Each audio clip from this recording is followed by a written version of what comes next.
You know, when a giant like Hilton drops its earnings report, the numbers usually tell a pretty straightforward story. But this quarter?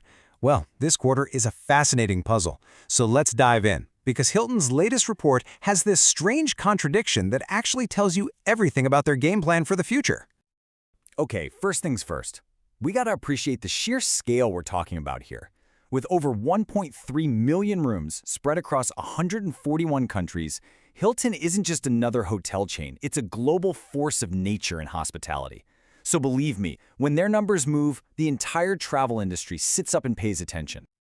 And just look at this roster of brands. I mean, you've got the absolute top-tier luxury of a Waldorf Astoria all the way to the reliable comfort of a Hampton. Their empire of 25 brands means they've got a hotel for pretty much everyone, everywhere. So they're not just big, they are everywhere. Right, so keeping that massive scale in mind, let's get to the real head-scratcher from their latest quarterly report. This is where it gets kind of weird, because the numbers they just reported seem to be telling two completely different stories at exactly the same time. All right, here is the puzzle, laid out plain and simple. On the one hand, a really important metric, RevPAR, actually went down by 1.1%. That's the soft spot. But then you look at the other side and their net income, we're talking pure profit, shot up by a massive 22%. So how in the world is that possible? How can your day-to-day performance be slipping, but your profits are just exploding? So to really get why this is such a head-scratcher, you gotta understand what RevPAR even is. The simplest way to think about it is like a hotel's daily heartbeat. It tells you how much money you're making per room, combining both the price and how full you are. A drop here, even a tiny one, usually signals that demand is slowing down. You just don't expect to see that next to a giant leap in profits. Okay, so the first big clue to solving this whole thing, it's not really in what Hilton's doing today, but in what they're building for tomorrow. And wow, are they building? Their growth story is just happening on a staggering scale. Get a load at this number. Over 500,000 rooms are currently in Hilton's development pipeline. Let that sink in. That's not just a big number, that's a company record. They aren't just coasting, they are hitting the accelerator hard. And we're not talking about some far-off 10-year dream here. The pace is absolutely relentless. In just the last 3 months, they greenlit another 33,000 new rooms. That shows you just how much momentum they have and how confident they are about the future. And all that building, well, it's paying off in real time. They just cut the ribbon on their 9,000th property. Every single one of those is another piece of the puzzle.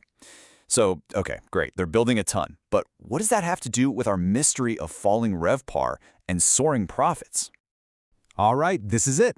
This is where we crack the case. The answer isn't about how many beds they fill on a Tuesday night. It's all about following the money and understanding Hilton's actual business model.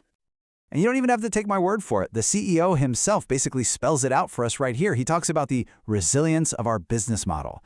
That's corporate speak for, hey, our company's built to make money even if the day-to-day hotel business gets a little soft. Okay, so here's the secret sauce. Hilton's main business isn't actually owning hotels. No way. They run on what's called a capital-light model. That just means they don't have to spend billions and billions buying up real estate. Instead, they've built a machine that's brilliant at one thing: collecting fees. And boom, this right here, this is the aha moment. This slide tells the whole story. Out of almost 9,000 hotels flying the Hilton flag, Hilton itself owns a measly 46. The vast majority are franchised. That means other people own the buildings, and they pay Hilton a steady, reliable stream of fees just for the right to use the Hilton name, the booking system, and all that expertise. And here is what that brilliant model looks like in dollars and cents. Even with that little dip in RevPAR, the total amount of money Hilton collected in fees from all those properties actually grew by over 5%. We're talking almost $900 million in a single quarter. More hotels paying fees means more money for Hilton, period. That is the engine that powered that huge 22% jump in profit. So, puzzle solved. We're looking at a company that's powered more by the growth of its network than by the daily price of a hotel room. And that brings us to the final question.